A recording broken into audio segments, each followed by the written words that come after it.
TNPSC தேர்விற்காக தயாராகி கொண்டிருக்கும் நண்பர்கள் அனைவருக்கும் வணக்கம். இன்னைக்கு வீடியோவில் வந்துட்டு 6ஆம் வகுப்பு பருவம் 1 இயல் 2ல் சிலப்பதிகாரம் எனும் முதல் தலைப்பை பார்க்க போகிறோம். ஸோ இந்த வீடியோக்குள்ளே போகிறதுக்கு முன்னாடி பார்த்தீங்கன்னா பருவம் 1ல் இயல் 1 வந்துட்டு நம்ம வீடியோஸ் எல்லாமே போட்டிருக்கோம். அந்த வீடியோஸ்லாம் நீங்கள் பார்க்கலன்னா அதை போய் பார்த்துட்டு வாங்க. அது உங்களுக்கு ரொம்பவே யூஸ்ஃபுல்லாக இருக்கும். ஒரு ஆர்டராக டாபிக் முடிச்சுக்கிட்டு வரோம். ஸோ அந்த வீடியோஸையும் மிஸ் பண்ணாமல் போய் பாருங்கள். இந்த வீடியோவில் பாருங்கள், சிலப்பதிகாரத்தை பற்றி பார்க்க போகிறோம். ஃபஸ்ட்டு நூல்வெளி வந்துட்டு பார்த்துட்டு வந்துடலாம்.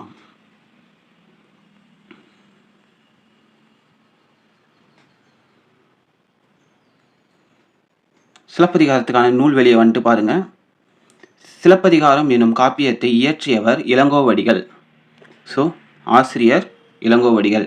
இவர் சேர மன்னன் மரபை சேர்ந்தவர் என்று சிலப்பதிகார பதிகம் கூறுகிறது. இவர் காலம் கிபி 2ஆம் நூற்றாண்டு. அதுக்கு அடுத்த பாயிண்ட்டை பாருங்க. ஐம்பெரும் காப்பியங்களுள் ஒன்று சிலப்பதிகாரம். இதுவே தமிழின் முதல் காப்பியம். ஸோ முக்கியமான பாயிண்ட் இங்கே போட்டிருக்காங்க பாருங்க. இதுவே தமிழின் முதல் காப்பியம். இது முத்தமிழ் காப்பியம், குடிமக்கள் காப்பியம் என்றெல்லாம் போற்றப்படுகிறது. சிலப்பதிகாரமும் மணிமேகலையும் பார்த்தீங்கன்னா இரட்டை காப்பியங்கள் என்று அழைக்கப்படுகின்றன. இன்னைக்கு நம்ம பார்க்க போகிற பாட்டு என்னன்னு பார்த்தீங்கன்னா, திங்கள் ஞாயிறு மலை என இயற்கையை வாழ்த்துவதாக இந்நூல் தொடங்குகிறது. ஸோ சிலப்பதிகாரத்தோட முதல் பாடலை தான் இன்னைக்கு நம்ம வீடியோவில் பார்க்க போகிறோம்.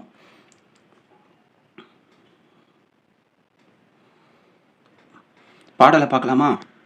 ஃபஸ்ட்டு பாருங்கள், நிலாவை போட்டுறாங்க.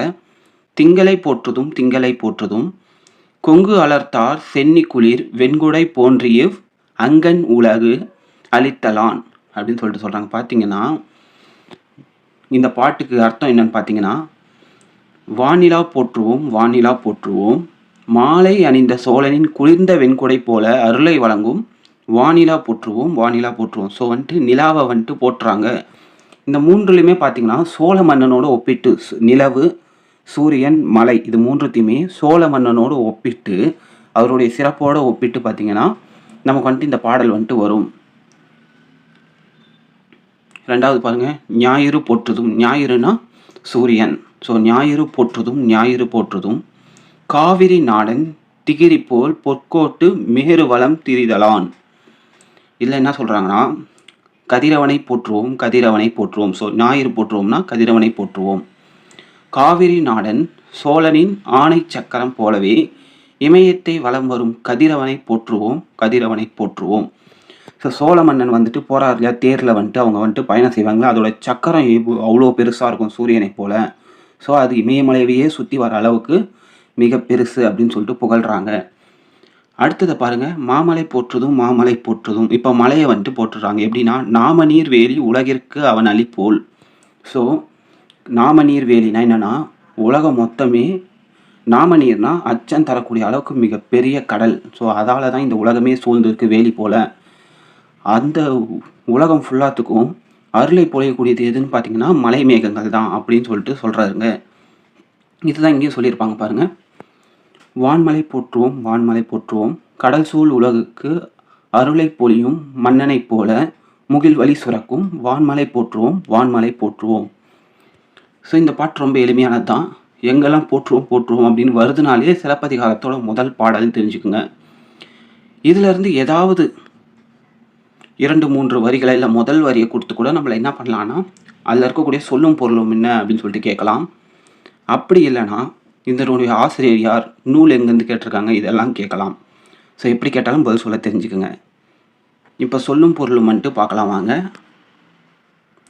திங்கள்னா நிலவு, கொங்குனா மகரந்தம், அலர்னா மலர்தல், திகிரினா ஆணை சக்கரம், பொற்கோட்டுனா பொன்மயமான சிகரத்தில், மேருனா இமயமலை, நாமநீர்னா அச்சம் தரும் கடல், அலினா கருணை. ஸோ இதெல்லாம் சொல்லும் பொருள் பார்த்துக்குங்க, ரொம்பவே இம்பார்ட்டண்ட்டானது.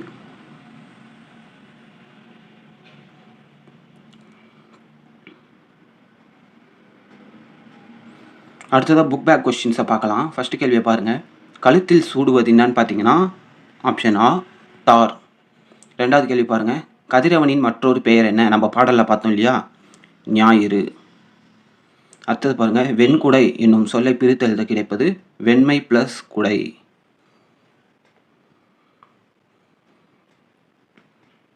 அடுத்த கேள்வி பாருங்கள், பொற்கோட்டு என்னும் சொல்லை பிரித்து எழுத கிடைப்பது பொன் ப்ளஸ் கோட்டு. அடுத்த கேள்வி, கொங்கு பிளஸ் அலர் என்பதனை சேர்த்து எழுத கிடைக்கும் சொல் கொங்கலர். அடுத்த கேள்வி, அவன் பிளஸ் அலிபோல் என்பதனை சேர்த்து எழுத கிடைக்கும் சொல் அவன் வழிபோல். ஸோ இந்த வீடியோ உங்களுக்கு யூஸ்ஃபுல்லாக இருந்திருக்கும்னு நினைக்கிறேன். அடுத்த வீடியோவில் பார்த்தீங்கன்னா நம்ம வந்துட்டு காணி நிலம் அப்படின்னு சொல்லக்கூடிய பாரதியார் எழுதிய பாடல். ஸோ பாரதியார் பார்த்தீங்கன்னா காணி நிலம் அப்படின்னு சொல்லிட்டு ஒரு பாடல் ஒன்று எழுதியிருப்பார். நம்ம அடுத்த வீடியோவில் வந்துட்டு இதை தான் பார்க்க போகிறோம். ஸோ இந்த வீடியோ யூஸ்ஃபுல்லாக இருந்திருக்கும்னு நினைக்கிறேன். இந்த புக்கு இல்லைனா நம்மளுடைய இந்த பிடிஎஃப் பார்த்தீங்கன்னா இது எல்லாமே 6ஆம் வகுப்புலேருந்து 10ஆம் வகுப்பு வரைக்கும் இருக்கக்கூடிய எல்லா தமிழ் புத்தகங்களையும் நம்மளுடைய டெலகிராம் சேனலில் பிடிஎஃப் கொடுத்துருக்கோம். டவுன்லோட் பண்ணிக்கோங்க.